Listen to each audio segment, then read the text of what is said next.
Sir, ಇದು ನಾವು SIR ವಿರುದ್ಧ ಅಲ್ಲ, ಆದರೆ SI ಪ್ರಕ್ರಿಯೆ ಇದೆಯಲ್ಲ ಅದು ಮಾತ್ರ ತಿಳಿದ್ದೇವೆ.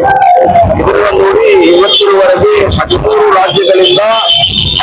ರಾಜ್ಯಗಳಲ್ಲಿ SIR ಆಗಿದೆ. ಅದರಲ್ಲಿ 6,50,00,000 ಜನರ ಹೆಸರನ್ನು ವೋಟರ್ ಲಿಸ್ಟ್ನಿಂದ ತೆಗೆದುಹಾಕಿದ್ದಾರೆ. ನಮ್ ಕ್ವಶನ್ ಇದು ಇದೆ, ಇವರು ಯಾರು? 6,50,00,000 ಜನ ನಮ್ಮ ಭಾರತೀಯರಲ್ಲವೇ ಇವರು? ಅದೇ ರೀತಿಯಾಗಿ ರಾಜ್ಯದಲ್ಲಿ ಕಾಲಿಟ್ಟಿದೆ. ರಾಜ್ಯದಲ್ಲಿಯೂ ಆ ರೀತಿ ಆಗಬಾರದು.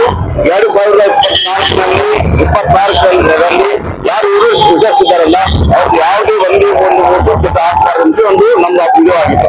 ಇವತ್ತು ಫೋಟೋ ಸದ್ಯಕ್ಕೆ ಮಾಡ್ತಾ ಇದ್ದೇವೆ. ಮತ್ತು ಜನರಲ್ಲಿ ಯಾವುದೇ ಅವೇರ್ನೆಸ್ ಇಲ್ಲ. ಇವಾಗ ನೋಡಿ, ಎಲೆಕ್ಷನ್ ಬಂದಾಗ ನಾವು ಫಲಕ ಹಾಕ್ತಾ ಇದ್ದೇವೆ, ಆ ಕಡೆ ಈ ಕಡೆ ಏನಂತೇಳಿ, ಇದು ವೋಟ್ ನಿಮ್ ಹಾಕ್ತಿದೆ, ವೋಟ್ ಹಾಕ್ಬೇಕಂತೇಳಿ. ಇವಾಗ ಲಾಸ್ಟ್ ಮಟ್ಟದಲ್ಲಿ SR ನಡೀತಾ ಇದೆ. ಯಾವುದೇ ಕೇಂದ್ರದಲ್ಲಿ, ಹಳ್ಳಿಗಳಲ್ಲಿ, ತಾಲೂಕು ಮಟ್ಟದಲ್ಲಿ ಯಾವುದೇ ಒಂದು ಫಲಕದ ನೋಡಿದಾರ? ಯಾಕೆ ಮಾಡ್ತಾ ಇಲ್ಲ? ಜನರಲ್ಲಿ ಜಾಗೃತಿ ಹೇಗೆ ಹಾಕಬೇಕು, ಈ ತಿಳಿಸುವ ಜವಾಬ್ದಾರಿ ಯಾರಾಗಿದೆ? ಸರ್ಕಾರದಾಗಿದೆ. ಅದೇ ರೀತಿಯಾಗಿ ಚುನಾವಣೆ ಆಯೋಗದಾಗಿದೆ. ಆದ್ರೆ ಚುನಾವಣೆ ಆಯೋಗ ಸರಿಯಾಗಿ ಕೆಲಸ ಮಾಡ್ತಾ ಇಲ್ಲ. ಅದಕ್ಕಾಗಿ ಇವತ್ತು ನಾವು ಪ್ರೊಟೆಸ್ಟ್ ಮಾಡ್ತಾ ಇದ್ದೇವೆ.